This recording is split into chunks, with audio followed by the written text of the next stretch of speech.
Howdy, folks. Welcome to another day in the Milky Way. And today is Tuesday. Ain't that right? Tuesday? Yeah. Tuesday.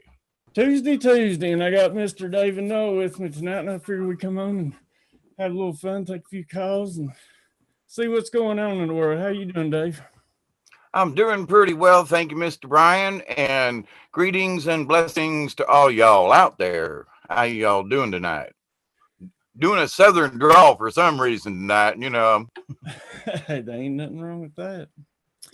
Actually, I started putting together some of that presentation that I'm going to start next week, that higher mind. And like I was telling you before we came on, man, I really think it's going to help a lot of people. And I'm excited about it because, I took the training. I didn't actually buy the book until now. And so that's the way I'm going to present it. I'm going to read through the book and then use what I know from the classes and kind of intermingle that with, reading the book. And I really think it's going to help a lot of people. I hope you join us, Dave. Yep. So we were also talking before we come on. You were talking about you had a message you would like to share with the community. Is that not correct? Oh yeah, let's wait till a few more people get on so they can hear. Oh, But okay. Well, there I just want to say thank you to everybody in the community for being in the community. But in these days and times, and did you hear the CDC report today? By the way, not necessarily to change the subject, but no, actually, that I hate talking about that, but I think it is something that I was kind of wanting to bring up as well. Where they're saying it's pretty much imminent. It's not a matter of if, it's when, and that's all well and good. We all know that it's just a major form of the common cold. But I think that it has been altered with some. My best opinion is don't freak out about all this. But what I would do is go out and not panic buy food, but kind of stock up a little bit of that and some supplies. Just try to stay away from the masses. That would be my recommendation. and stay healthy. Because when you worry about things, your body starts producing gastric gases and your ulcers flare up and the thingy. So, we're always talking about it, you and I both, about stay out of the chaos. Mm-hmm. And we should absolutely be prepared. For some reason, it seems to me, these folks are really scared about something. It was the way I listened to it. I didn't watch it. And it was just the way the words kind of came out. And I was like, whether it's really something to worry about, somebody's worried about something. Well, So, Dave, the pieces have been falling together for a while. We've been talking about all these food shortages, starting with the droughts and the fires yep, and all that. And each one of yep, those cases, it says millions of people displaced without food. Now you got this locust, millions of people displaced without food. All those millions, add them up. And now you've got yep. these viruses coming out and stuff. This has been in the works for a long time, and that's why I'm saying don't scare, prepare. I mean, and like Dave said, up here is very important because if you're a mess up here, I can guarantee you this is a mess out here. Oh yeah, absolutely. You got to keep your own stuff together. You know what I mean? You can't lose your stuff, and y'all know what stuff means in that respect. But keep your crap together. Don't get your panties in a bunch. But it's going to be kind of hard for some people because they're not going to know who to trust and what to do. And it's like one of the common things that was said, and I was like, if you're in contact with somebody, wash your hands and your face and wipe off surfaces if you've touched them. Okie dokie. And avoid any unnecessary contact with people or, just don't. I used to go out to the airport in the old days and just go out and hang out at the airport. I wouldn't do that now, I mean, just saying. But so if we don't have to do something, maybe these choices are at least for a little while, just kind of like, well, I'll stay home this weekend instead of getting in a big crowd of 20,000, just saying that'll minimize your chances. But just in Washington and staying healthy. But, I did a video, I don't know, about a month or so ago about the the 1918, virus and everything, and how many millions of people and a third of the population on the planet, damn near died. It was horrendous. And, having said nothing about, all of these other contagions and things. I mean, there were people on the Pacific Islands that had no contact were getting sick and dying of this stuff. So we have had these kind of pandemics before. So the best thing we can do is just be healthy. That's all. Be healthy.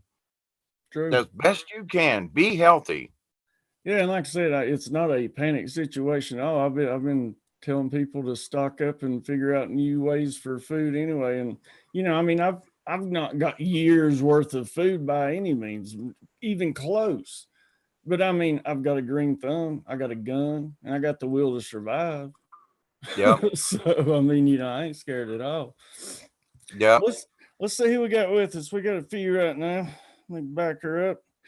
Big Al, I know he's gonna be calling in tonight. I think he Big Al. going to try to find a place to unload the other night. That's why he couldn't call in. There's Saturnian Sun. How you doing? Good to see you. Miss Mary Wins, my girl. What's going on? Tree of Life. What's going on, Edwin?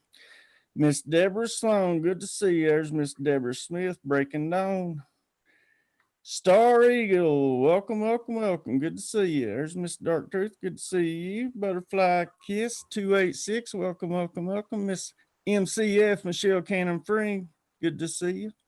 There's Nick Growl. Good to see you too, buddy. Miss Jill Jarrett. There's David Castle.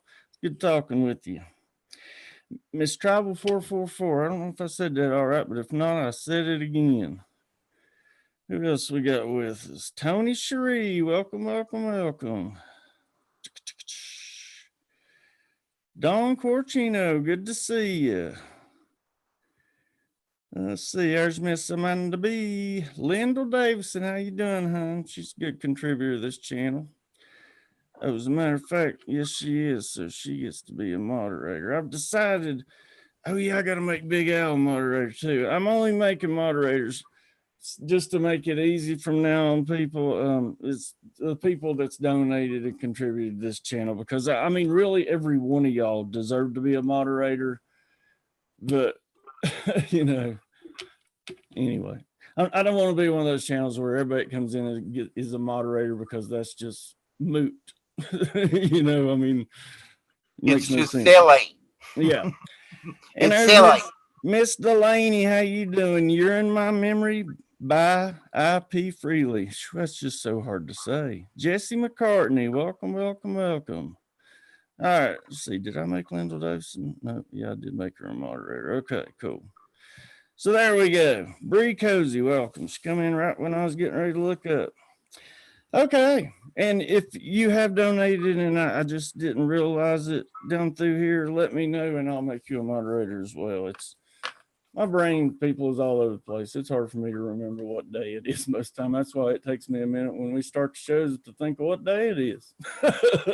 There you go. It is Tuesday, I think. It is. Yeah. Well, I mean, to be honest with you, I'd kind of like to, there might be some Tuesdays we slip, but this pretty much be our day.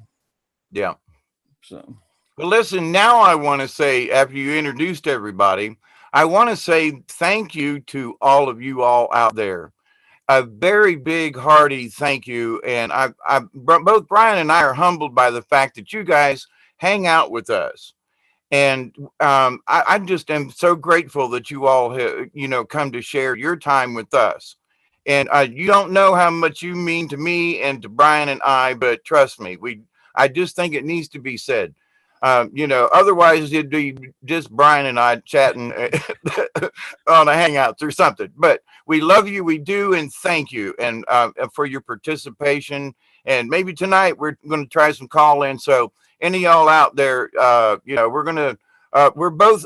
I used to work radio, so did Brian. So we're gonna kind of sort of loosely follow a radio format, if you want to call it that. So yeah, and I did learn some lessons the other night. Like, I'm going to keep all three lines open, but I'm only going to take two callers at a time. And then if somebody calls in on that third line, the first person that called in will go on a 5-minute clock. You got 5 minutes to get it out. so I can bring in that third caller. You can always call back. That's no problem. But I just want to make sure I keep filtering it through. And like Dave said, he brought up a good point as well. If you think you're just going to be sitting there hanging in the background and if you pretty much say what you want to say, you know, if there's no other call, hey, hang out. But like I said, if there's another caller, then, gracefully dip out. So like I said, I just want to get as many filtering through here as we can. But, this Like all radio, this like show all radio formats are. I'm sorry, Brian. I that's all right. butted I was gonna say this show is for y'all to ask questions. Me and Dave's just here to try to answer some. I ain't gonna promise you anything, but we'll see. There's Mr. Robert V. Brian Lunsford. Who else joined us? I saw somebody else. This is the Brian and Hawkeye show on Tuesday night here on February. So all y'all out there in radio land and podcasting land, y'all want to call in, Brian will give you the numbers. Okay, on that note, Jeannie Griffin, welcome. That was the other one. So anyway, did anything you'd like to talk about before we kind of start taking in some calls here in a little bit? I not necessarily, other than people just stay on your guard for weirdness. There's some really strange energies going around, and understand that if you're not panicked, there are other people who are. Okay, and that energy is out there. And we don't want to pick up on that energy. So if you're around more people who are a little bit agitated, it's sort of like that mob scenario, or you're in a crowd and everybody's really happy. You feel extra jubilant. Well, but that negative energy, that chaos is also at a high pitch level right now.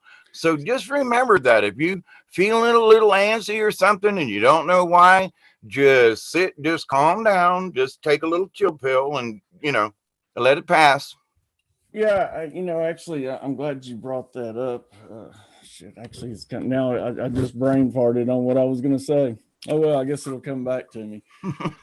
But yeah, there's a lot of that energy out there. God, where was I going? It was so good. Oh, well, we'll continue. But anyway, maybe it'll come back to me as we get talking again. Breathe, David, breathe. I was just thinking about my old radio days. Right now, we're going to bring in a commercial. We're going to give you the farm report. But as a little bit of conversation down here in South Georgia, we did get a pretty good amount of rain. So, and hopefully I'm going to show some pictures outside. It's going to not be raining for a couple of days, so I'll be able to do a little bit of work outside. I want to show some folks what I'm doing with my front porch. That's going to be a sort of a greenhouse too, a combination. Anyway, in case anybody's interested. No, that's a great idea to, like I said, start anything like that. Spring's just really right around the corner. They're saying that the winter, I still think we're going to get a big snow. It's been mild here in the southeast. Oh yeah, most winters, but I still think we're going to get that big snow. Years ago, I remember it was like 1980, I think, that year. And Lord have mercy, it snowed on the 16th or 17th of March. And everybody had already planted gardens, and man, everybody had to replant. It was something because we had an early spring. And every time we do that, there's going to be a cold snap, True. It's going to be lower 30s this weekend down here. So it's like, it ain't over yet, folks. No, it's been in the low 20s here through the night, and it's just been cold and dreary here during the day, just like this. And that's the way I've kind of felt, is just like, but at least I have been sleeping, but it's almost to a point of oversleeping now. It's like feast or famine with me. I'm either don't sleep or I can sleep for days. Yeah, there you go. Well, and we just come out a new moon. So, there's a lot of strange energies and the retrograde and all that kind of stuff too. Plus there's been some, not heavy bombardment from the Schumann resonance, but there's been some weird stuff going on in some higher frequencies, background noise, if you will. So it's just like, there have been several times yesterday and today, my ears are ringing to the point I was like, I couldn't hear, My ears have been ringing a lot lately too. Like I said, Don't know why, but I go and check the Schumann. It's like, well, it's kind of cranked up, well, maybe. I should check that more often than I do. I guess I just rely mostly on others to do it. Oh, what I was going to tell you earlier is the thing with energy. Finally, it came back to me. I knew, you were talking about people with negative energy and people sending energy. And by the way, I wanted to say real quick, everybody don't send no energy, but send some love to Trina. She's really sick right now. She's feeling under the weather, so send her a little love. And the reason I'm saying that is because I actually had somebody do an energy scan on me this week, and I'm pretty good looking into others, but I've never been able to really work with myself like that. So anyway, I got somebody that I trust to a scan, and they were talking about all this energy coming at me. And I've had lots of trouble out of this before. A lot of people trying to cords or attachments, whatever you want to call it, or just send you energy. And sometimes, even though it's out of the best place and with the most love, it's just all those different energies coming at you at once and intermingling. It can almost be like bad energy. Yes. So just send love. Go ahead, Dave. It's not complementary. Right. And energies have to complement each other. Yes. So one energy is good at maybe on its own, and this one's good on its own, but you try to commingle the two of them and you get a static discharge. So make sure you have their permission. Make sure you have their permission to send them energy. That's always absolutely good. Yeah. So sending love and a prayer is just in a thought. I send you guys prayers all the time with just hope you're doing okay. Boom, that's it. No. But if you're going to really, meditate on somebody or send somebody something special, then yeah, you should ask. Yeah. Like I said, I know it always comes from the best place and with nothing but love. Like I said, it can be overwhelming. So just keep that. Here's something else too, Brian. With all these weird energies going on, we get something with good intent from somewhere, but it's altering us at the time. And for me, it's like, wonder where that shit's coming from. Don't know if it's good or bad, but and somebody might say, well, I sent you this thing, and it was like, oh, so that's what that was. Oh, okay. So it's nice to know ahead of time if you got incoming. Yeah, that's what I'm saying.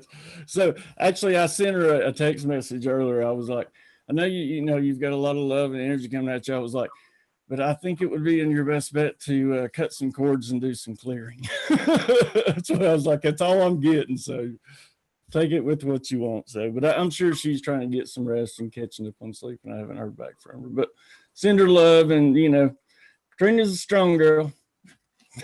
She fight it. So, well, we got anybody brave enough that wants to call in? Now, I put the numbers in the chat, but I never said something. So if y'all want to call in, go ahead and call in. I'll put the numbers in chat again. The ID number is in the description. Just call in to, line 1, 2, or 3. I will start off by saying, welcome area code, blah, blah, blah, and we'll go from there. And like I said, if we have a lot of callers, we may have to put a little limitation on it, but it could be crickets, and it could be Dave sitting here just waiting for somebody to call, or you never know. I did see Michelle Cannon Freeze say that she would like to call, that she would like to talk to Dave and Brian sometime. So, hey, perfect chance. There's Luna Bell. What's going on, girl? Good to see you. It's been a while. Make sure I know I'm subscribed to her. She should call in. I've been trying to get her on here for years. It just never has worked out for some reason. Well, I'd like to invite folks, to as a little bit of time filler here. In your area, wherever you may be, spring's coming. And there are a lot of plants. Plants come in stages. Like right now, there are broadleaves growing in my field. And then as the summer comes along, they die and the grass comes up. You don't see the broadleaves, but they're still there. I was putting the trailer together the other day and yesterday, and I was looking down at the patch of grass, and I was like, there's 5 different species in this one little area down here in my yard. So they're all, and you would be surprised that some of the little ones may have medicinal values.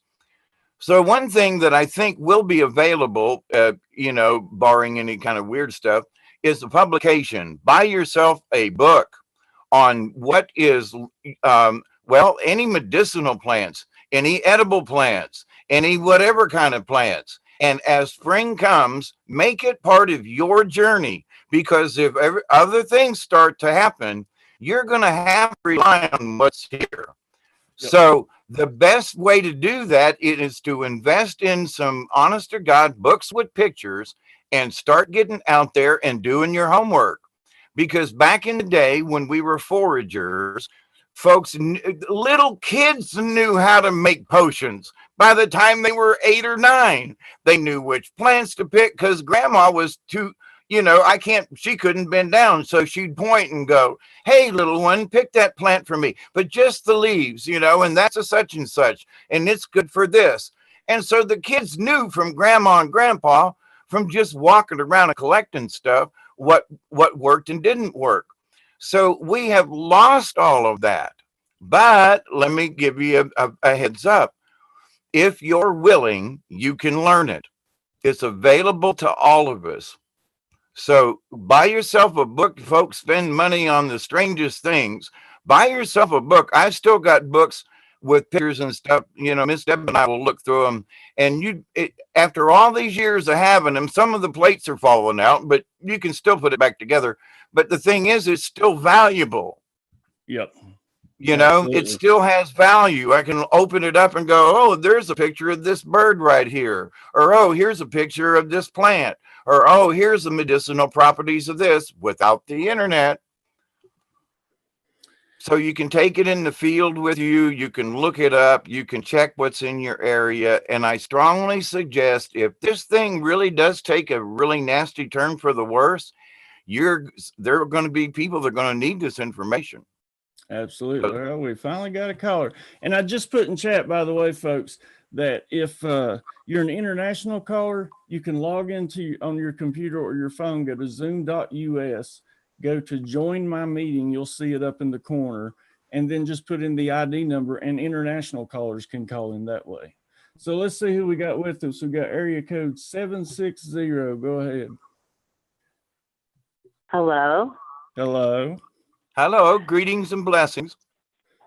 Hey, Brian. It's Sunshine. Vicky. What's going on, Vicky? Lord, I've been asking you to email me, and then finally I hear from you. So it's good to hear from you. How you doing, hon? I am amazing. How are you? Life is good. Can't complain. It's been a while.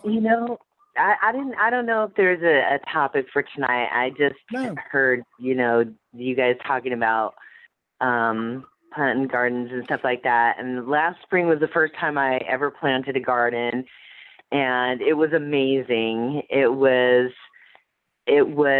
transformational just to, plant something in the ground and have it grow and produce fruit and vegetables and stuff that I could eat. It was really just an amazing thing. And I learned that I had no idea that, vegetables are produced, whatever it is, it comes from the flower. So the flower blooms, and the next thing you know, you get tomatoes. Yep. It blew my mind. I didn't know that that's how it worked. So. Well, and that's why I keep telling people where we're going into this solar minimum cycle. The sun is emitting that blue light spectrum, which is what happens in the vegetative cycle of, planting.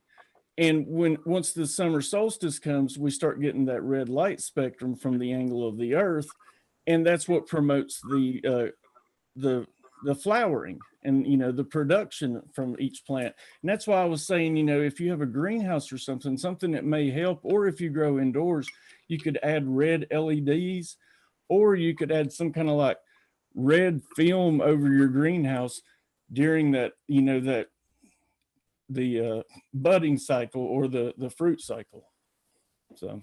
Well, I'm here in Southern California, and everything grows.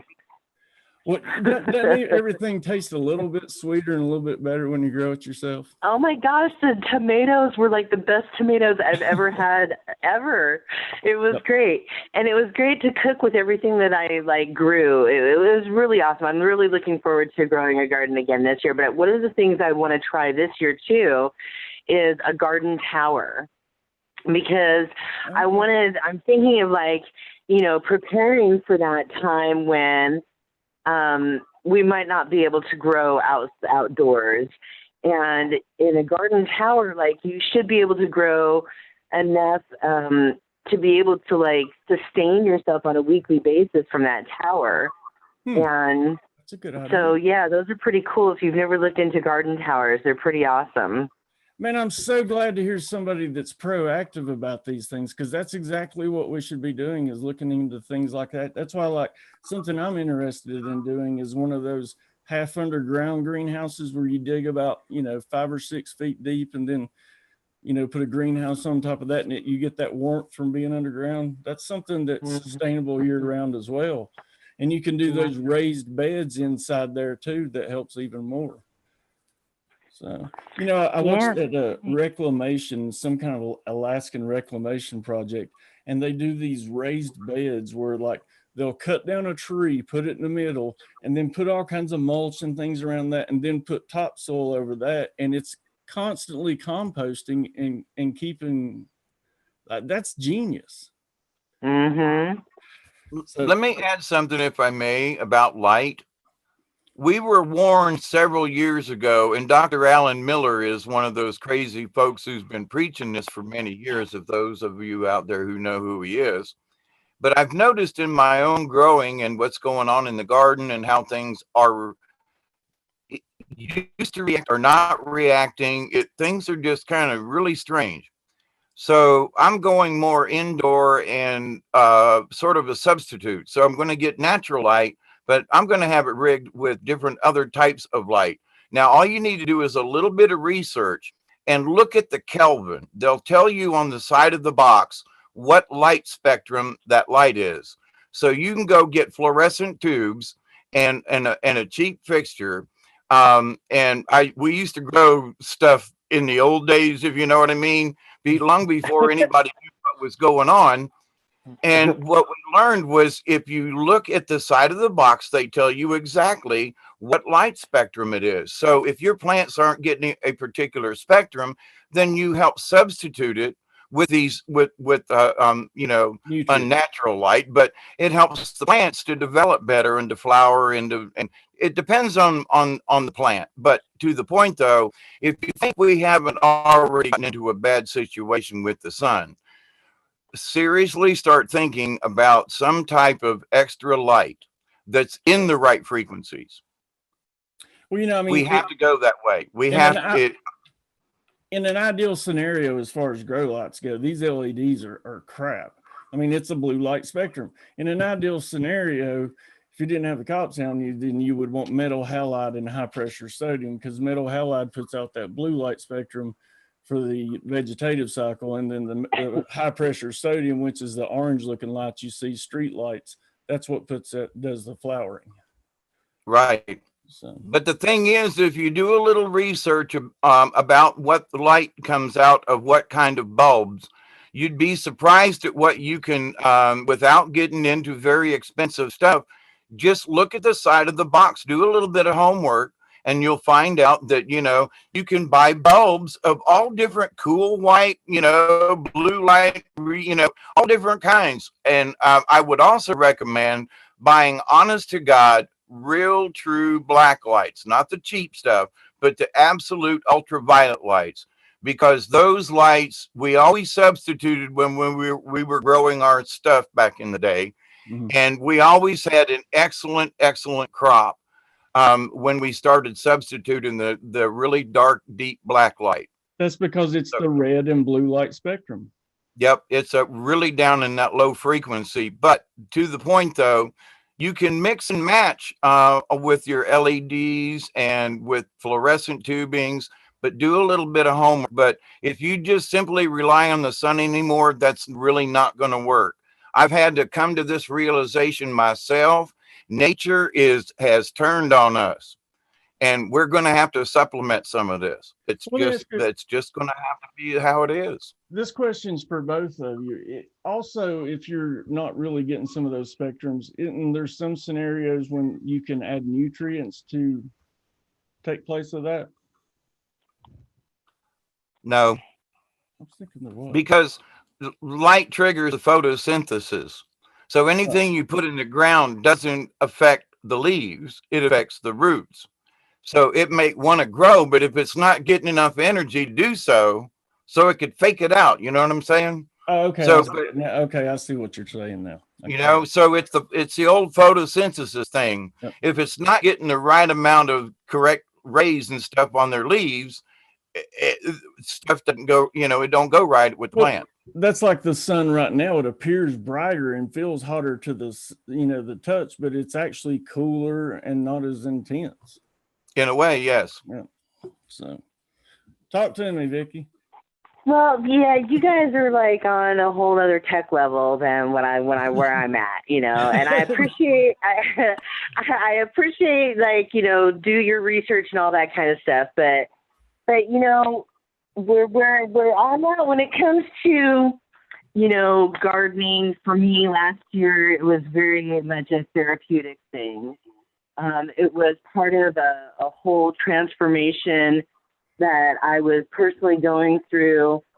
That was an internal transformation that was expressing itself in my, you know, it grew into my environment, was going through a transformation. And then, you know, I feel like that energy then was extending out from there. And so that's what it was about for me. And I would have to say to anybody who's never grown a garden, right? Like, just go out and do it. Like, don't, I didn't get all high tech about it. I just went and, I mean, I never grew one before. I just went and put some plants in the ground and watered them every day. You know, now I'm lucky because I live in Southern California, so we've got really great weather here. You know, it's kind of very much accommodating for being able to grow anything. Did you talk to your plants and stuff? Because that's good for them. Of course I did. I figured you did. Of course I did. I didn't want the tech side to misunderstand. I think anybody who works with the garden, because it's so very therapeutic, and I'm so grateful that you started it. Yeah. Because more people need to do that and connect with that energy, because you put your energy into the water and the love and the caring. And so you get the best fruit because you put the love into it. So, but at the same time, I had to throw in that about the tech side. When you mentioned the raised beds. Yeah. Thank you very much. Yeah. Yeah, well, because, I mean, there is some realities, you know, that we have to consider that, you know, are possibilities. Depends on, you know, what you want to focus on, okay? Like, I used to be a sky watcher, you know, and I used to really focus and put a lot of time and attention into, you know, the whole planetary bodies that are running around up there. And for me, what that did was it put me in an energy of desperation. I thought that anytime it was going to be the end of the world. And what I came to finally recognize was that when you're in the energy of desperation, it's bipolar opposite of the energy of manifestation.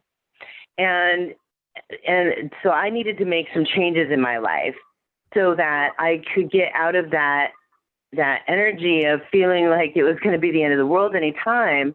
Yep. And when I connected those dots and I, you know, planted the garden and I started eating better and I started, you know, doing a lot of things, you know, for myself personally and then in my home environment and just all of that, like, you know, when they talk about, you know, jumping timelines or, you know, who knows, jumping to another dimensional reality, like that's what I kind of feel like happens for me. That's how you create your own reality. Bravo, you're doing it the way it should be done. So like I get that, you know, that there's that I just don't think about all that other stuff so much anymore. I know that chemtrails go on, but you know what? In the dimensional reality that I'm in, I see something completely different than chemtrails. You know, my vision is different. Like I see other dimensional realities, and I've come to like understand that the elementals, you know, exist in those other dimensional realities. And Native Americans talk about those things, and so, you know, that's kind of where I ground myself into. And so I don't know. I've been wanting to talk to you about this stuff for so long, Brian, because you and I, you know, we go way back. Yeah. And we haven't talked in a really long time. And I want to say that I am so proud of you, because I remember the first time that you came live onto anything with me. And do you remember that? Yeah, I was a wreck. You come such a long way. Like, look, you have your own deal going on. You know what I mean? Like, I'm so proud of you. Well, thank I you. knew that you had a voice that needed to be heard, that other people could hear. And I just think it's amazing what you're doing. And so I really just wanted to say that, and we'll catch up. And Yeah, because I I can want to let get you know another time everything that I've been doing, but I don't want to hog up your whole show, you know? Well, I mean, nobody else is calling in, so you're more than welcome to hang out. But I do want to get you back on here to talk about the dragons and those things again, because I've had lots of emails about that. Yeah. Yeah. Can I put my 2 cents in? Please. About what she just said? She's learned about how to refocus her own energies, and it's brought her a higher enlightenment. That's what we've been trying to describe to people for forever. Absolutely. You know, how you find your connection. That's a great thing. That she's found connection, and that she's found that, you know, I still look up at the sky and throw my fist up once in a while, but there was a Native American many years ago who said that, you know, when you look up there, just say a prayer and say, by the time it hits the ground, Creator will change it and it will be to our benefit. So you say prayer, you know, but so what is important, and I talk about it all the time, not to boast about it, but it's about how important core values are. When you start taking care of yourself and you eating better and you're, you know, connecting more, there are great results as a part of it. And she's proof. Yep. It's all about tuning out what's really important, and what, like you said, you know, getting away from the fear porn. That's what I do. You know, I still catch myself going and watching those Planet X videos, just because that's, you know, what really brought me in, that and the chemtrails. But there's no avoiding that here in Tennessee. But, you know, I still go watch those videos and things like that. But I don't let it consume me. Whether it's real or whether it's not, I have no control of that. So it means nothing to me. It really does. It means nothing. Right.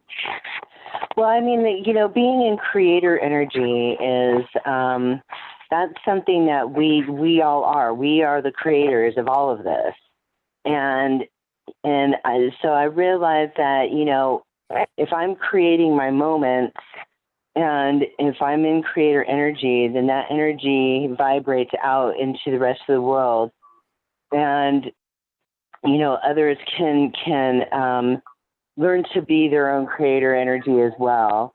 And so, but it really does start with myself and my own, creating my own, you know, world, my own happiness, my own joy, my own, you know, all of those things. It's not that I totally ignore what's going on.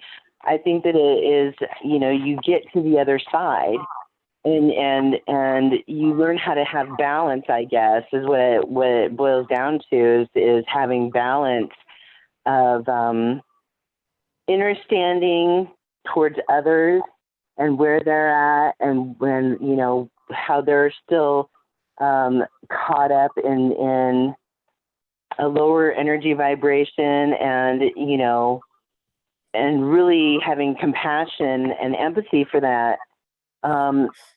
And balancing that out, because it has to be balanced out. So if I can balance it out with, you know, my more positive creator energy, but I'll tell you that I was in a place too where I was like so far, you know, on the spectrum of positive, love, that I was way out of balance there too. You know, I had to, you know, take a look at my own kind of chaos and madness and deal with that before and find my own inner balance before I could like do anything worthwhile. To get out there, like plant a garden, or create the art that I'm creating, or creating joy and happiness and putting that energy vibration out there. But I'll tell you what, it's not always easy either. Absolutely. Nope. It's I have found myself it's hard to keep that pace sometimes, and I don't know, it's hard when you've got old habits, that have it's really easy to slip back into old habits, and so staying on your toes with all of those things too. Like, I don't claim to be a perfect person by any means, but I'm perfectly flawed, and I'm cool with that, but I'm a lot better than I was, because I know that I'm like in a more of a creator energy place rather than a desperation energy place. I can hear it in your voice. You can tell a difference in your voice, and I'm not going to lie. There for a while I was kind of worried. When I didn't hear, like I said, we talked for quite a bit there for a while, and then like you said, it just kind of dropped off, and I kind of got worried there for a while, and then something was just like, she can take care of herself. But it is truly a great relief to hear from you now, and like I said, to be able to hear the peace in your voice. What I'd like to here's my 2 cents.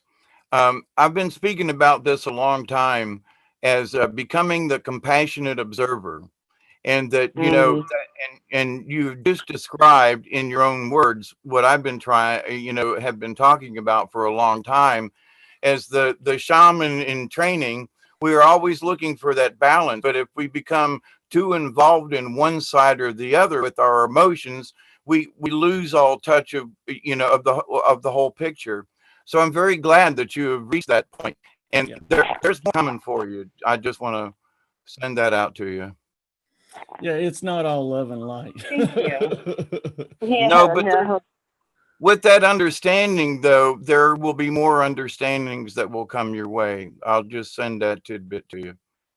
Yeah, thank you. It's a beautiful journey, and I did step away for a long time, and I needed to, and there was a lot of cycles that I was stuck in when it came to being on the internet and being on YouTube, and I really had to break some of those cycles and patterns and start focusing in other areas of my life, because I was too consumed by it.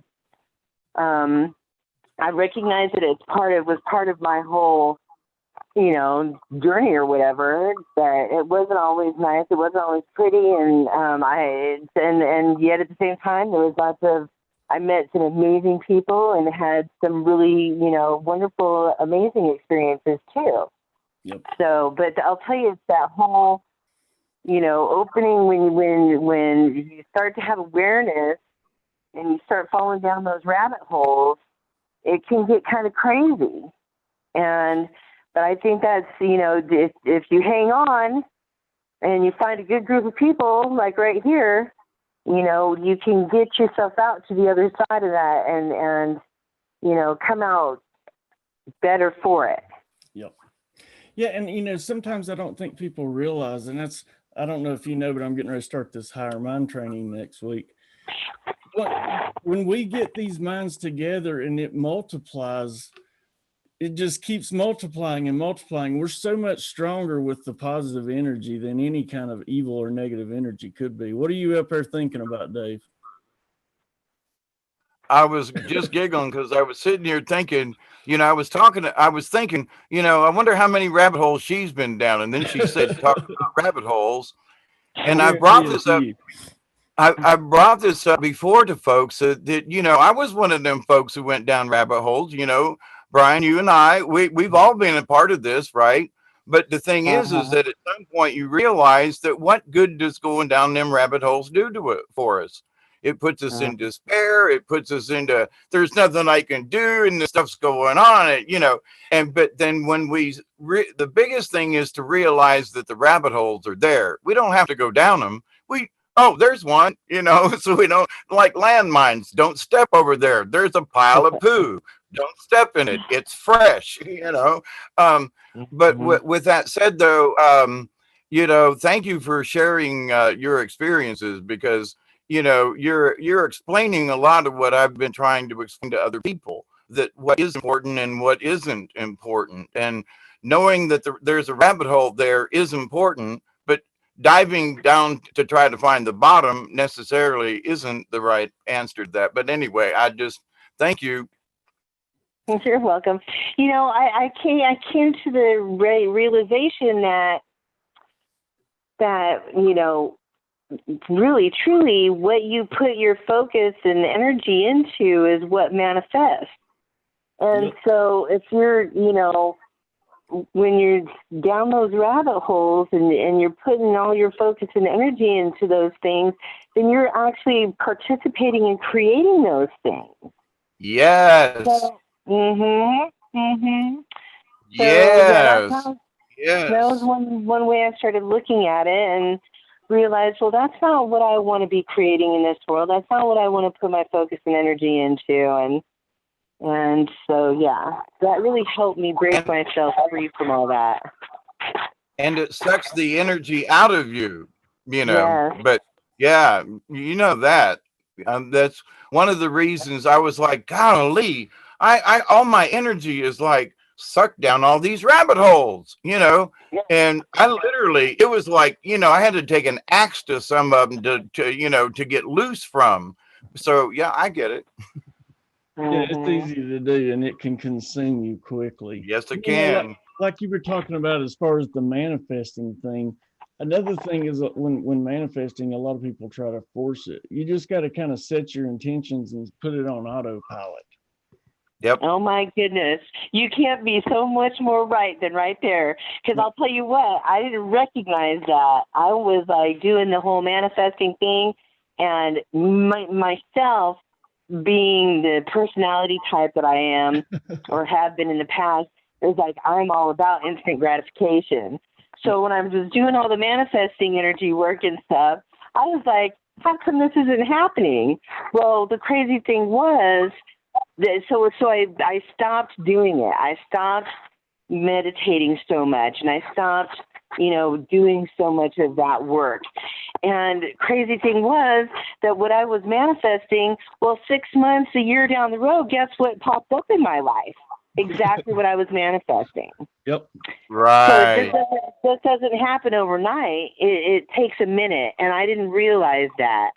So, I felt kind of bad when I realized that, okay, it took 6 months for that to show up. And here I was all pissed off, like, oh, that doesn't work. Well, guess what? It did work, so now I got to jump back on that bandwagon and keep on doing it. Can't lose faith. Us humans are always good at overcomplicating things. And that seems to be the problem with manifesting. And like you said, sometimes it can manifest at the speed of light, but sometimes it may be a year down the road or not. But set your intentions and just have faith and believe and just let it go. Just like with when you're doing this research stuff, take what you need, let the rest go. What you got it all in there. If you need it, you can go back and access it, but don't hold on to it. Don't linger on it. Yep. So, cool. Well, it was really awesome talking with you guys. I'm gonna go ahead and go and give somebody else a chance to call in, and y'all should call in, because these are a couple of really great gentlemen here to talk to. And I think that one of the things that helps to, I've been saying this from the beginning, Brian? One of the things that helps bond us together is for us to share our stories with each other. Absolutely. All this texting and chatting and emailing, electronic communication is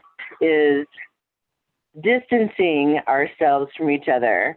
When we can see the expressions on our faces hear the inflections in our voices and share our stories, which bond us together, then we're all going to be better for it. Absolutely. So I'll leave it with that. Well said, Vicky. It's so good to hear from you. You better not be a stranger now. Thank you. Bye-bye. Have a good one. Bye. Thank you, guys. Bye now. Bye. Well, it don't look like anybody else is going to call, so. Dang, brother. Yeah, nobody wants to talk to us tonight, but I'm so glad she called in. And, you know, I guess it kind of worked out because it gave her an opportunity to talk. And it's been so long since I've talked to her. Like she said, you just talk to her all the time, and she's another one of the first people I met, like Michelle Cannon Free and a couple others, you know, the first people I met on YouTube. So it is good to hear from, you know, a friend like that. So, and let me tell you, she's got some knowledge to her, and she's one of those seers as well, man. She sees the dragons and sky entities and all those things. Well, one of the things about manifesting, and I've discussed this before, but I think it's really important to keep sort of like reminding folks that, you know, you put your intentions out there, and like you said, put it on autopilot. Well, it doesn't mean that you leave the plane, you know. It means that you know, but you're not going to control every little air pocket or whatever if you're flying in an airplane. You're just going to go along. But it also with the manifestation thing too, and I'm guilty of this as a lot of other people are, we put our expectations forward. So we think it should happen now, but it takes 6 months. So we got to keep our expectations out of it. We work on it, we work towards it, but if we keep expecting, well, this has got to go, you know, blah, blah, blah, it might blow up in your face. It'll happen when it's supposed to happen. So, but it's a difficult thing for people to realize that patience really is a virtue. And in the whole spiritual things, we can't hurry the spiritualness. You got to do your work, you know, your soul work. You got to go inside. You have to plant vegetables. You have to, you know, you have to do these other things.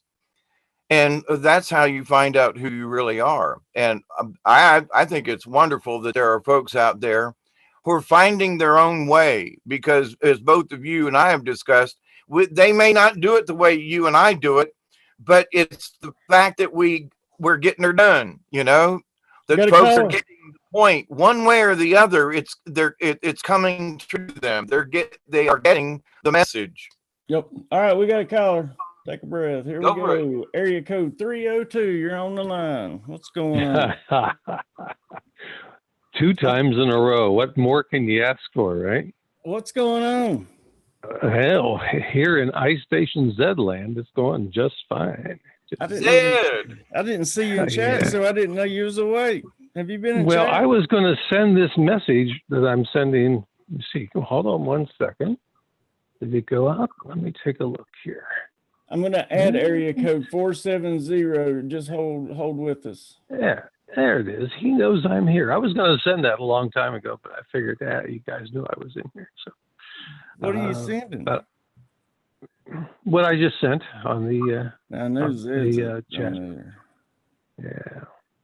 So, anyways, you guys are looking for something. Let me throw something out at you. Since let's say all 3 of us and Robert V. were all around the world. We had an unlimited amount of funds, and we were great scientists and mathematicians and physics majors. So we take that premise and we say, okay, hey, one of my kids had a transplant of an organ, let's say a liver, and it worked out just fine. He had it done in Italy, and while he was on vacation, and when he came back, he had this tremendous desire to have Italian food. And you've heard this story a lot of times. Somebody gets an organ transplant or some sort of transplant, and then they adapt some parts of what the donor characteristics. Had. Yeah, a passion for flying, and they never used to like to fly at all, or they like now Chinese food and they never would eat it before, that type of thing. Well, that whole process can be wrapped up into the idea, well, geez, if we take a look at the guy who had the big railroad spike go through his head, lost half of his brain, and still totally functional. Like, you don't need all that brain, right? We've seen that before over the years and decades. So let's say you had a chance to generate a project where we would take maybe some gray matter from somebody who spoke French really well, not even from America. And we took out and we found two people with the exact same blood, all the right chromosomes and all the good stuff that's really important for transfusions and transplants. And we took gray matter from the French guy and planted in maybe David's head. Mm-hmm. And all of a sudden, David can speak French fairly well, understands it. And as time goes on, we put a little bit of his gray matter into your head. But we didn't tell you that we put some of yours into his, and all of a sudden he's becoming the best shaman of northern France, right? So this whole thing has been hypothesized that it's been done many times, where we've taken what used to be called brain plugs and put them into other people, and they've developed some of the knowledge, traits, and understandings, especially linguistically. Now, let's say we find a way to take and download a chip into that. And we take and we get Bob, who's learned everything about everybody here. And Bob says, okay, I can biologically make this thing not to where the body would reject it. Let's put some sort of a chip interface in there, and instead of a gray matter brain plug from the French guy. We're going to take everything loaded on all of your chat for the past year and dump it into a little chip and put that in the same place we used to put the gray matter. Right. And if that worked, then you could extrapolate from that and say, okay, this works. We can give David here all of the input and memories and pseudo feelings that we all have emitted on the channel here. And let's see if David now knows everything. Absolutely everything. Yeah. Right. Yeah, but it's still, even though you're getting the thoughts and the memories, but is that consciousness itself? I don't think so. I would ask this simple. Let me ask this simple question: why? That's all. Well, if this is maybe the same reason. Hold on, real quick. Let me just welcome area code 470. Just tell us who you are, and then Zed, continue. Hey, Brian. It's Jen. I'm a little nervous. Oh, it's all good. Just hang out with us. I just want to see who it was real quick. We'll get right back to you. Okay, go back to it, Zed. Sorry. I'm still trying to figure out the logistics on this. Well, the logistics might be if we knew that the big event that we had 12,000 years ago was coming around again. And this place is going to get flattened, and all the other problems from Göbekli Tepe and all the Peruvian things, all that stuff happens again. The land that we're on really is going to get ripped up. Certainly they knew something at Göbekli Tepe when they buried that hilltop, and they knew something was coming because they protected it and buried it. So anyways, let's say that's coming back again. And we wanted to take everybody here and have this reproduced later on. We get on board that Maserati in the sky and we go on to some other place and build a new land, or we come back here in 12,000 years more, whatever. If we had everything that Bob has, all of AI, everything, and we had the ability to come back, because one of the big problems we have, if you listen to Wayne every day, we don't have memory of what happened before. We came in here and we got wiped. Yep. And the theory is, gee, we probably knew all that stuff. What happened? Yeah. If we could control the world, if we could come back and reanimate ourselves, but we could bring the memory with us, wouldn't that be great? Wouldn't it be neat to take all this history that we've gathered on in the computers and AI and in the cloud. Of course, the cloud is now being run by folks over in Southeast Asia, but since Google sold it. But if you took all of that knowledge and then could spin that up, then you could, like we do with the big seed bank up at Svalbard, you could recreate a whole awful lot of stuff, except this time you'd have memory when you came back. I think we already have that, Zed. I think that's in every one of us. I think it's just a matter of being able to access that. I think that our entire history is in every cell in our body. Yeah, and it's still available to us in the universe too. Yep. You know, our memories are still out there in the big quantum, you know, in the big Bob, if you will. Yeah, right. The original Bob. Yeah. Yeah, the original Bob. The natural Bob, not the artificial one. But anyway, but with that said, though, I don't know whether or not the knowledge would do us any good to come back, because there's still the human frailty part of it, you know, and either we come back and fix it and we're like robots because we don't want to mess everything up. So everything's going to be pure and nice and neat versus chaos. And, you know, hey, that would be kind of nice. But at the same point, you know, if we come back as human beings, do we bring our human self with us? And if we do that, then does that mean that we're going to end up just right where we are in a couple of thousand years? Did we learn a damn thing? And I keep wondering, with all this knowledge that's available to us right now, we're more stupider than we've ever been before. Absolutely. Absolutely. Yeah, sure. Oh, well. So, I mean, you guys are going to have to work on that part of it. I understand where you're coming from. Let me point this out to you. Well, make it quick. I want to give Jen a chance to talk. Oh, yeah. Okay. Go ahead. Yeah, go ahead. Jen, what's going on? How are you? Hey, this is perfect. I am great, Brian. Thanks. This is perfect conversation for me because I feel like I'm already the future people trying to help a civilization remember what it was like. Because I have a front row seat to this thing called the Mandela effect. And I know people who do not experience it, I would also not believe me if I didn't firsthand experience it. But for me, Mandela effect is not the definition what is provided for in this current society. It is the definition for me is where experiences are no longer reflected by history. So that puts me in the position of being an alien to the people of this quote world or timeline or reality. So I'm already in that position, and there are many of us in that position.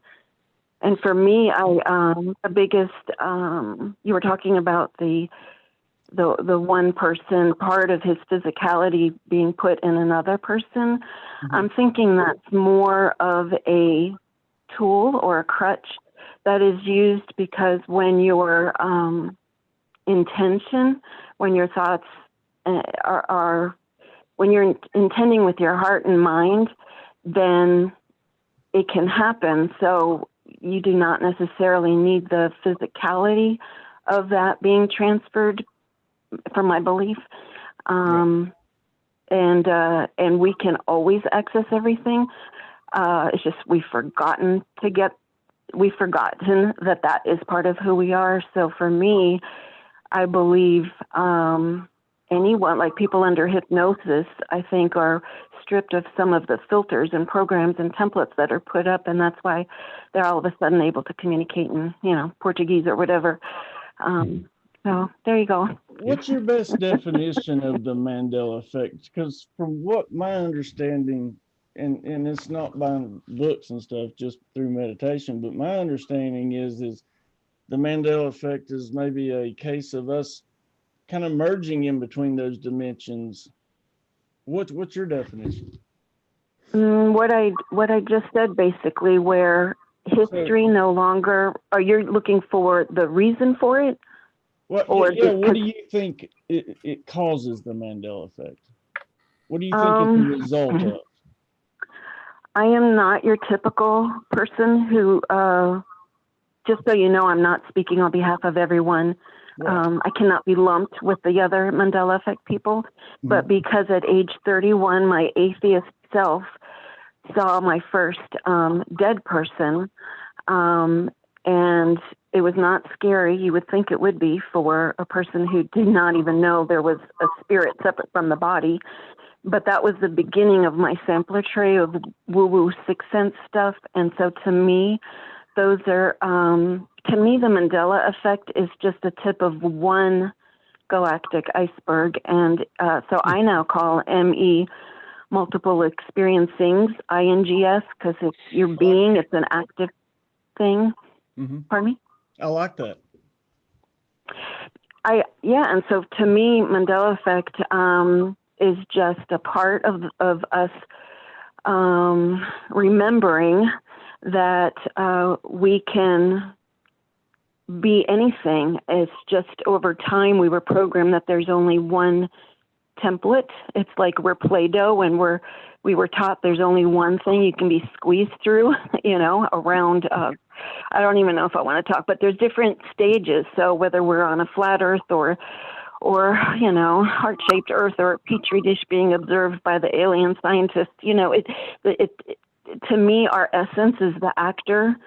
And then we just put on a costume, and then we are, children.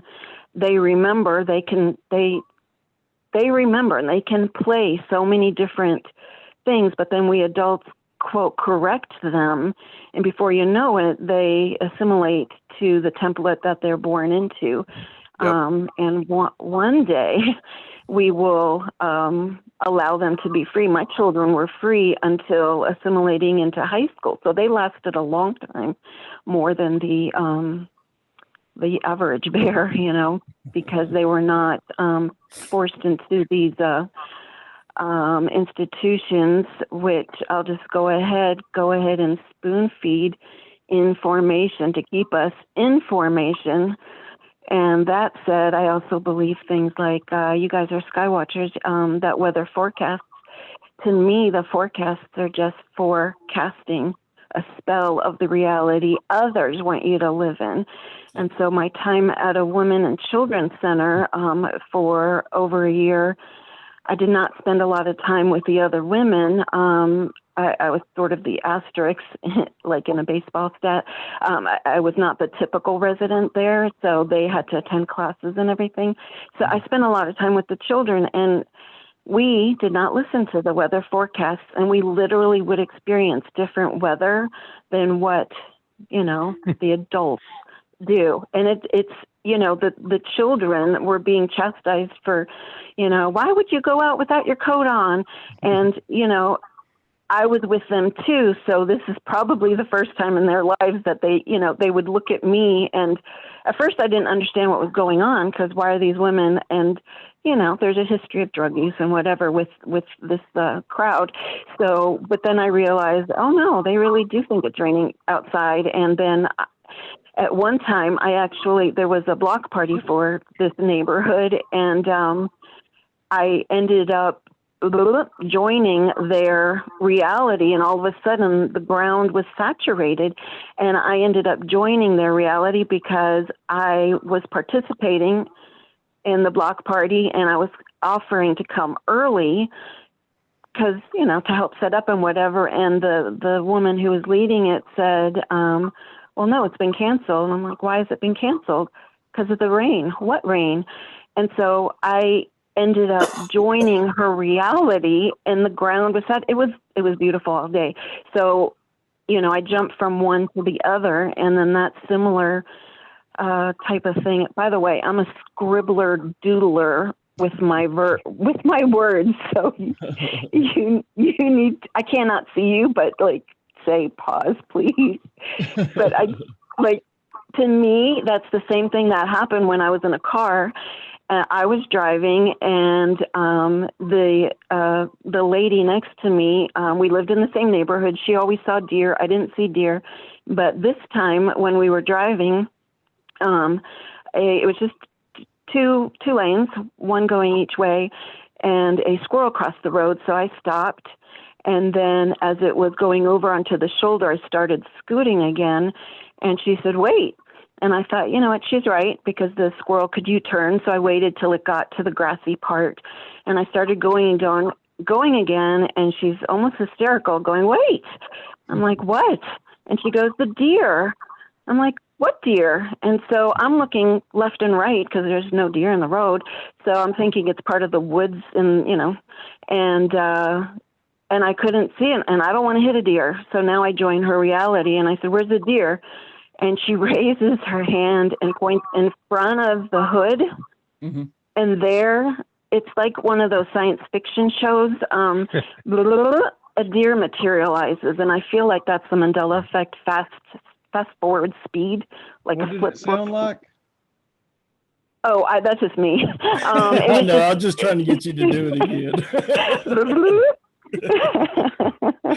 But it was like, you know how maybe other people didn't do this, but in the corner of school books, you would on the bottom right corner, I would always like draw a stick figure, and then every page would change a little bit so that by the end you could flip, you could thumb the pages and it would make a little cartoon. Did you ever do that? Yeah. Yep, the old flip comic. Mm-hmm. Yeah. So to me, the Mandela effect, people are noticing, you know, maybe every fifth page. They didn't notice the first few because it was so subtle. But then when things morph in front of me, I do believe it's related to the multiple experiencings, because in fast forward time, that deer, full antlered, appeared right in front of me. And that was freaky, but I've had enough experiences of those that it's like, okay, you know. I would not have hit it. I would not have hit it had she not been in my car. Do you see what I'm saying? Yeah, sure. What you were expressing about the weather I've heard that so many times about Hurricane Rita and Katrina, that was willed into those two positions. I've heard so many people express that over the years. This is where we need to unite and return the not even metaphorical rain dance, but the thing that actually worked. And so I'm not sure, who's willing it. Well, just literally by putting the script out, we are joining in by, what's the weather forecast? Well, then we're joining in on that. So we need to undo it. Oh my gosh, I received an invitation to for a brain injury event to support. This one got me upset. I'm diagnosed. Well, this is not helpful to my case of being affected by the Mandela effect, but I was diagnosed with a traumatic brain injury after crowbar and stuff, other things too. So anyhow, so TBI. I think that can spark things, though. I think a lot of us have had traumatic experiences like that, and it sparked our awakening. TBI here. Yep. Okay. And we talk about scripting. They invited us to help support, quote, brain injury, exclamation point. Well, no, I'm not going to support brain injury. I support brain healing, right? Brain wellness. Why would we every time that word just is frustrating. So scripting and what you're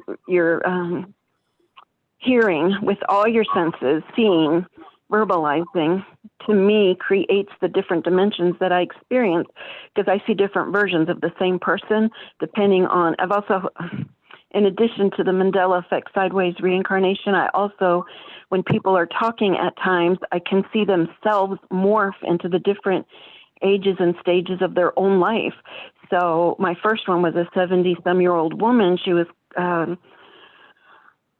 not complaining, but feeling hurt by something that was going on currently. And then she morphed into her 6 or 7, 8-year-old self. I, over time, my belief is that whatever hurt her at that age, 6, 7, 8, that was never healed. So then when she was triggered by something that's still happening, not dealt with in the 70-some-year-old, it's like her little the inner child. Well, I could see, I could see it. But when she was like the 90, 100-year-old, she was so weathered. I couldn't even tell if she was a man or a woman. But she was almost like a shaman at that time. So it gives me insight when I can see the people's state, Right. Either one of y'all have any thoughts on that? Which one? Anything. Let me give my 10 cents. I've had 3 operations on my neck. Okay. The first time they took one hip and put it in my neck to keep that's before they started doing the bolting together with titanium. But anyway, so the first time they did the operation, it was with my bone. Well, the top one took, the second one didn't, and they had to go back in. Well, the second time I went back in for the operation, they used donor bone and put it in the next one, and then one more that was already bad and sewed me back up. I couldn't wait for them to take that mess out of me. My everything changed, and people were like, "What's the matter with you?" And I'm like, "I don't feel right." "What do you mean?" "I don't feel right." "Well, what are you talking about?" Whatever this bone is. And that was back in like 86, way before anybody ever talked about this stuff. But with your bones, in order for the bone to attach, they have to make it bleed, and they shove the bone in there and clamp you back down together, sort of, so that you get bone contact, blood immediately. So I tried to forget whoever that other person was, but I couldn't wait for them to go back in. And they took all the old bone out as much as possible and did it a third time with my other hip. But I will, if somebody says, we can't take any more of your hip, we'll use donor bone. Sorry, I'll just put it with me. Guess I was preaching to the choir, wasn't I? Yeah, and to that other point that you brought up, but it's sort of to the whole point, our DNA, the human DNA, is the only one that's been spliced. Whoever did it, whenever they did it, I want my original DNA back. Why can't I grow I've heard teeth? you say that before. Yeah. Yeah. I mean, why should I have to worry about a transplant when if the genes, we could grow our own if they, with just the right gene therapy. So, and we don't have to become a monkey or a baboon and grow a damn tail, but we could grow our own liver if we had a bad one. We could, anyway. I digress. Also, I have a little bit of experience with that. I'm sorry, I cannot see you all, so I don't know who was talking, but the one with the neck. David, yeah. Okay, thank you.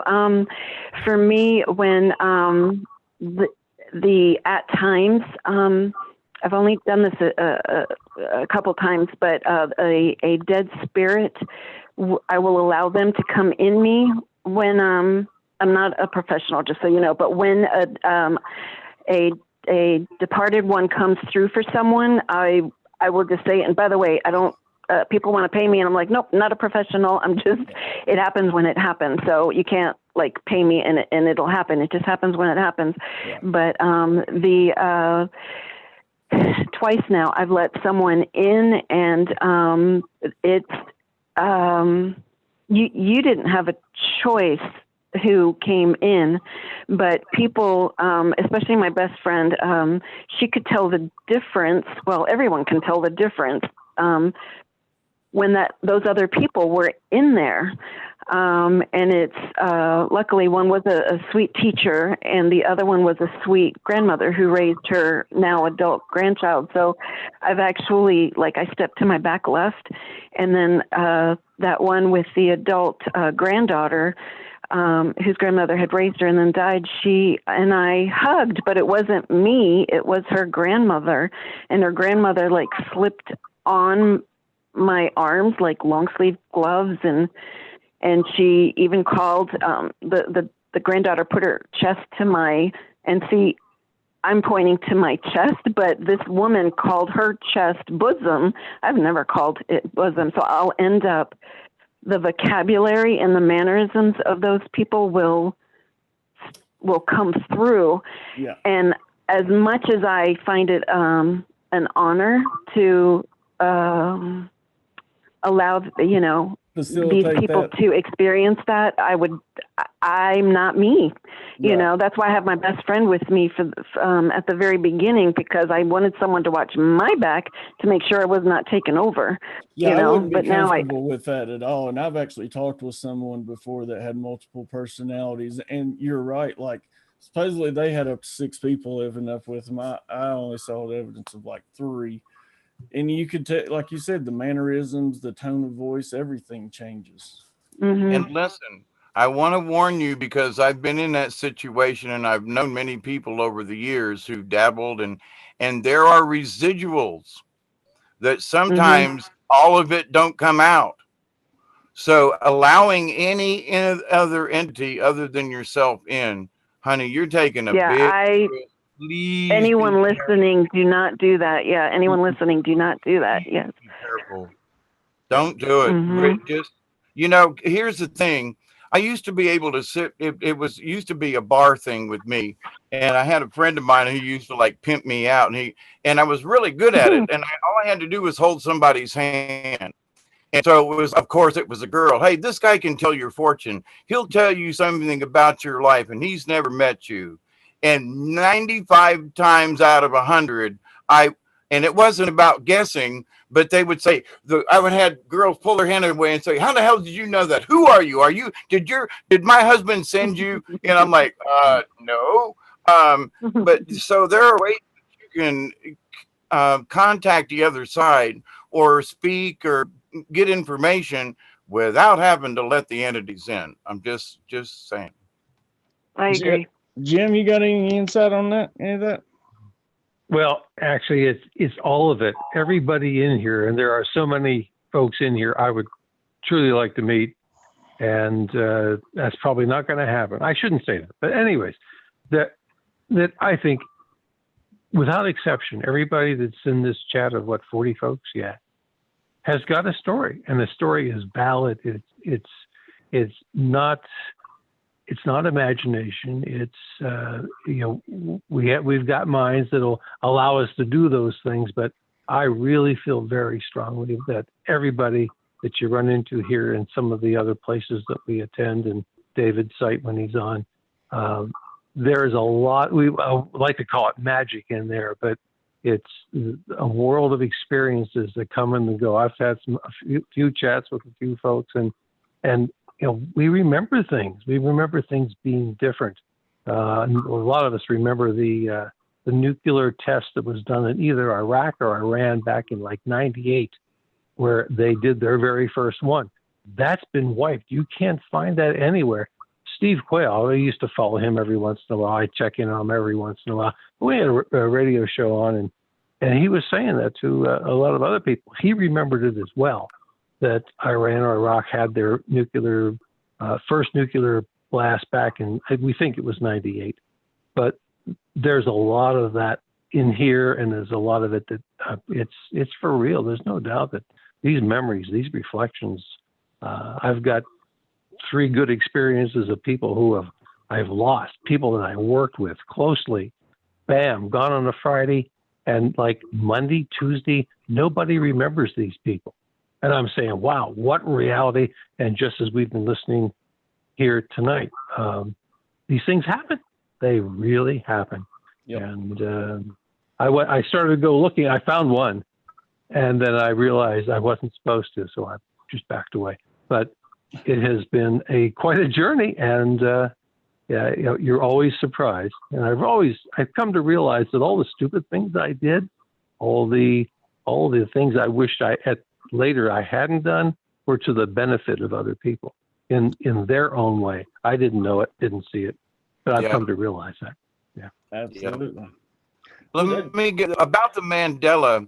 In my opinion, the Mandela is that's just a nickname for this timeline splice or whatever it is, because there have been buildings that have changed color. Their signs have changed color, and like in a 2 or 3 days you go by and nobody remembers. Well, wait a minute, but that sign was blue the other day and now it's brown. What? Yeah. Wait a minute. And so it's a really strange thing, and we've talked about it over the years. You know, you've been around long enough, Zed, with my show and stuff. But that I absolutely believe there's some timelines being coming together or something. Something. I but it's damned interesting to keep an eye on it. That's a fact. And every one of us has got our own story about the quote nickname Mandela effect. In the thing in our reality isn't quite right anymore. It's like, I thought it was like this and it ain't, you know? And so, but it's going on with a lot of people. A lot of other people now are starting to notice it, where people thought we were crazy. Now they're going, I had one of those things happen to me. You know? Well, I never have repetitive dreams. I've only had two. And they lasted for like maybe a couple months. But the last one, the second one, I woke up with every morning for 10 days with an airplane crashing. I've never had this before. I have nothing like this ever. And I'm taking my wife, Barbara, out for her birthday dinner. And she said, "Are you okay?" And I said, "Yeah, I've had this dream." I hadn't told her about this. I said, "I've had this dream of this airplane crashing for 10 days. It's woken me up every morning. And we're going down Interstate 95. We're going out, taking her out for dinner, and we have a great time." I said, "It's the first time this morning when I woke up. I haven't had it. I feel great. I feel fine. The best I felt in 10 days, because this has kind of been a little excessive. I wouldn't say haunting, but definitely odd and different." We get back home from her dinner. She turns on the TV, and there's TWA 800 burning on Long Island Sound when it came down. Mm-hmm. Now, I thought that this can't be, but I had no other explanation of why would I, how coincidental is this, right? And then I realized there was a guy who worked with one of the agencies after this happened, because he had called in for 2 days before it happened with the exact same story I just related here. And he had more of an idea of where it was and what it was. I didn't. I just had this vision of something coming down and all that stuff.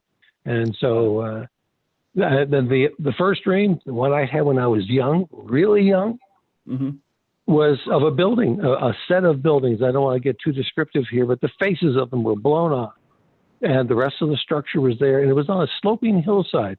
And I said, all my life, I've never run across anything like that. But I could see myself jumping from one adjacent house to another. Let's say like a row of houses, 3 stories high. And I just ignored it after, 50 years, 60 years of never seeing that. But I had it. It was bad for about 2 months. And I'm walking through a town in Europe with her 2 years ago. And the exact same form of building, the exact same ratio, step down, angle, everything was exactly from my dream. I stopped her on the street and stopped her. I said, "You remember the dream I told you?" She said, "That's it." She said, "That's exactly the way you described it." And so that would be bad. I would not want to see that happen, because I got relatives living there. That's weird, because I've been seeing different events and stuff and then they come to pass not long thereafter. Yeah, I hope that one doesn't. Yeah. There's information in the quantum energy. There's information out there of past, present, and some things to come. One of my it's been about a year ago, but I was having this volcano thingy down around Honduras, and down there, and got on the internet at 2 a.m. and was looking at this area near this volcano, and I went to sleep, and I had this dream of people being covered in ash and burned alive, and all.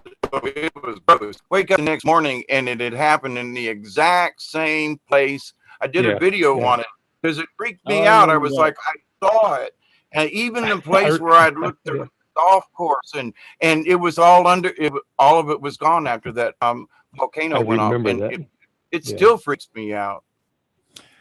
Well, listen, Well, I have only one last note, and that I is was going to say, married. hold on real quick, Zed, go ahead, and I'm going to let everybody get a chance to say their last piece, and I'm going to wrap her up. Sure, I'll back out of here. I married a white witch. Didn't know what that terminology meant. Didn't know anything, but she has a couple stories that are just unbelievable. And if I hadn't been there to see a couple of them, I wouldn't have believed it. But we'll save that for another night, and I'll get her permission to relate a couple of them before I do. So that's it for me, gang. It's been great. I really appreciate all the folks that are in here. All of them. This is the place to be. So catch you guys later. I'm out of here. You call anytime we're live. You call, please. I love you to death, brother. I have one request as I say goodbye. Okay. Is part of my vision, which you all were talking about, has not come to fruition yet, and our future's trajectory can be altered. And the answer is to high vibe it, of course, be the frequency, right, Brian? Right. And so what I request everyone listening is on leap year, whether you do a video on it or not, or whether you do it privately or not, is literally go out and leap, do a running start and leap and return your inner child to just being silly and leaping, because I would like us to remember that life, we are in essence expressing ourselves. We want to experience being ourselves here, so it's supposed to be joyful, and so let's go have fun on February 29th. Let's leap. I'll join you. Definitely. I love y'all. Love you Love too. you too. Dave, you got a final thought real quick? I was just going to say some of us old people might have a little hard time leaping, but I can go like this in my chair. So, but just pretend you're on a surfboard and you just leap with your hands. Do it, but I'm just saying there's some folks I know can't leap, but we can jump up and down on our chairs, and it's the same thing. I just throwing a little bit there in that, but. To the other side of this coin too, folks, remember, stay in the love. You folks are the greatest. Now that we can hear your voices and participate like this, I'm telling you, it makes my heart so warm inside, because now we can actually chat with you folks. And I just think it's great. Everybody's got their story. Stay in the frequency, stay in the light, keep yourself strong, and cheers, everybody. Yeah, I'd like to thank, first of all, Sunshine on Sophia, iStation Zed, and Jen's Gems for calling in tonight. And it's funny because, these first couple call-in shows I've had, of course, Truth and Me was the first caller ever, and she's a relatively new subscriber. But I found it funny that tonight was kind of old school night. I mean, really, like, these were some of the original OGs, and it's good to hear from all of them. And I'm glad that, I am able to provide this kind of thing, because like I said, I know a lot of people don't like to come on here, and this gives a voice to everybody. So I hope more of you will choose to call in. Spread the word. If you have somebody that you're trying to wake up, share this. But I don't care about growing as far as larger numbers, but I would like for this thing to grow, because this is something really special we got going on, folks. So thank you all once again for joining me. Thank you everyone in chat. I'll be back maybe Thursday, I don't know, but for sure Friday. Until then, be the frequency you want to receive, folks. And I truly love you all. Have a good night.